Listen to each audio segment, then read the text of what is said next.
G'day guys, Smiley Rob here. In today's screencast, we're going to go through the NodegreSQL server that I've set up. So it's just a small little project. If I jump into here, it's got a bunch of folders and files and such. I'm going to go through how the Node.js server works along with the main page. So what I'm going to do, before you get started, I'm assuming that you've pulled all the code down. Oh, you're all chatting to me. I'll just hide all those notifications. There we go. Should have done that before. It's okay. So I'll assume that you've pulled down all the code from Bitbucket. And the first thing you want to do is do npm install. There you go, autocomplete. What that will do is look at the package.json and figure out package.json. It'll figure out that it needs node and npm. It also needs dependencies like the Postgres API and socket IO, which is how we make it all communicate in real time over WebSockets, which is all very cool. So if you've done npm install, that's super important. Next thing we need to do is make sure Postgres app is running. So you just want to run that first option there, Postgres 93, if you've installed it from the website. Should bring up the documentation, which I don't really care about right now. And you should have a little elephant up the top here if that's all running on the right server and everything. So, okay, so that's really good. We've got all the dependencies we need. We've got the server running. The next thing we want to do is go node server. Okay, so node server is it's the node function, and it runs a file, looks in here for server.js. That's how it finds it, and we're just going to run that. Okay, so it's a static file running at localhost 8080, and you just press Control-C to shut it down at any time. Let me go ahead and run it again. Cool. And if that all worked, then you should be able to go to your browser. I happen to have localhost 8080 already in there. Cool. And it should load like that. Now this is very simple. It's got command 1, which just does select star from a table I've got called junk, and select star from Beatles. Cool, so 2 different tables that I've got in here. I've also got a subquery thing where I can go select name from junk. Oh, and press query. Cool, and it just types whatever I typed in there and says custom query. So you can see it's the same format over on the right hand side. It's a very generic thing. I'm going to talk about what happens under the hood. So over here, I've already got the file open, and I'm going to go to make that a bit bigger for all you kids playing at home. So there's a bunch of HTML and CSS and all that sort of stuff. The most important things, let's go IDs. So you've got command, all the buttons in the sidebar have command and then a number. That number is what gets called. So it basically doesn't know what it's supposed to be doing, but apparently when I press home, it calls command 0, which happened to bring us to the home screen. If I go command 1, that will call. It doesn't actually know what it's supposed to be doing, and I'll show you that all the way down the bottom here. Call command with an ID.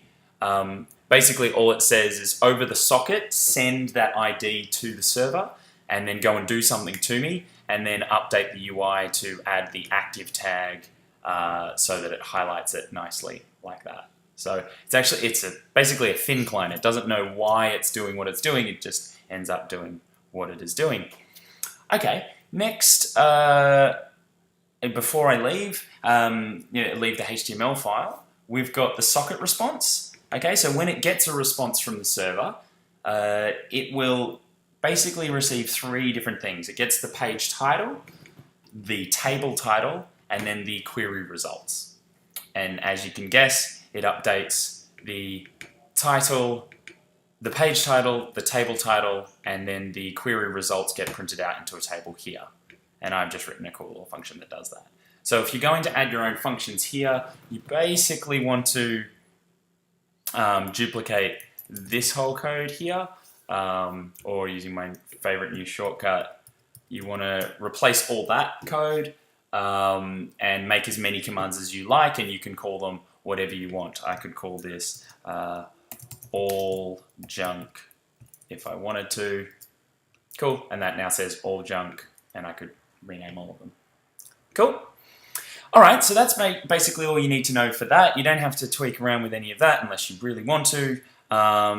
You basically just add these lines of code and add these lines of HTML, and it should be all you need. All right, the main magic happens on server side. Okay, so forget about all this first bit because that's really only handling the file server. It's very, very simply pushing the right file that you've requested and starting up the server. The next bit is the Postgres connection. So connecting to the database, connecting to the client, and handling two-way communication. So where you want to inject your code is right down the bottom here. So on the socket, the connection to the website, it's going to call a command, which I don't know if you remember back in here, all the way down here. I didn't actually show you that much, but here we go. So on the socket, I want to send back to the server a thing called command with an ID. Well, over on the server, I'm going to say when I get a command, I'm going to do something with that ID, which I've just called data here. So switch case on that.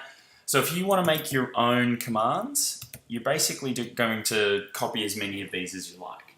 And it basically does one thing where it says run a certain command. I've written that command there.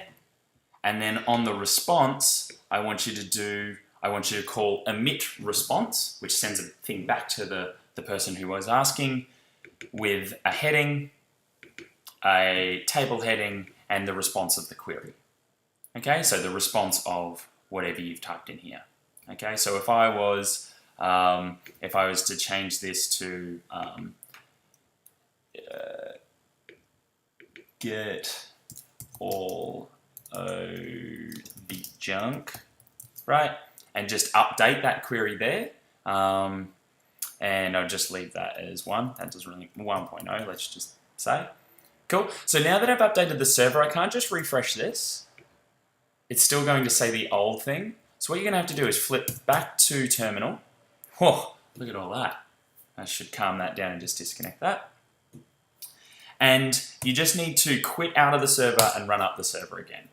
So anytime you change the server, you need to reboot the server. Anytime you change the website, you can just refresh and it'll obviously just connect and be magical.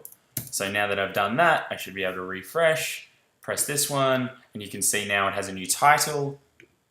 It has a new title, and it has all of the junk, which I can say whatever I want there, and then results are still the same results. Cool. So you've got the query that you need to run, and then on response, I want to send to the person that asked the heading, and the table heading, and then the response itself. Okay, and yeah, so you're just mapping this one with whatever the client has said. I hope that comes across really obviously. You can, as an example, I put a 0 where it just basically welcomes the person to it and sends no data, no object.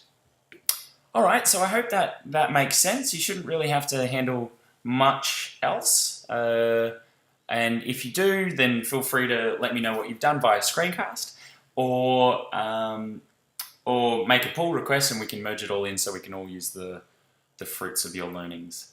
So thanks very much for listening, and we'll talk to you next time.